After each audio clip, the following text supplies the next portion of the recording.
آزادی کی قدر وہی جانتا ہے جس نے غلامی کا درد سہا ہو۔ ہمیں یہ وطن صرف ورثے میں نہیں ملا، اس کے پیچھے لاکھوں قربانیوں کی داستان ہے۔ یہ آزادی اتنی آسانی سے نہیں ملی، کسی نے گھر چھوڑا، کسی نے اپنوں کو کھویا، اور کسی نے اپنی جان قربان کر دی۔ آج ہم آزاد ہیں تو ان قربانیوں کو کبھی نہ بھولیں۔ اگر آپ کو ہماری ویڈیوز اچھی لگ رہی ہیں، ہمارے چینل کو لائک، شیئر اور سبسکرائب کریں، اور کمنٹس میں اپنی رائے ضرور دیں۔ شکریہ۔ 14 اگست صرف جشن کا نام نہیں، یہ ان لوگوں کو یاد کرنے کا دن بھی ہے جنہوں نے پاکستان کے لیے اپنا آج قربان کیا تاکہ ہم اپنا کل آزادی سے گزار سکیں۔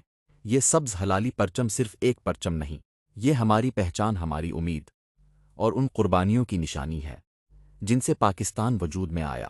وطن سے محبت صرف نعرہ نہیں، یہ ایک ذمہ داری ہے۔ اپنے پاکستان کو بہتر بنانا، اپنے حصے کا چراغ جلانا بھی حب الوطنی ہے۔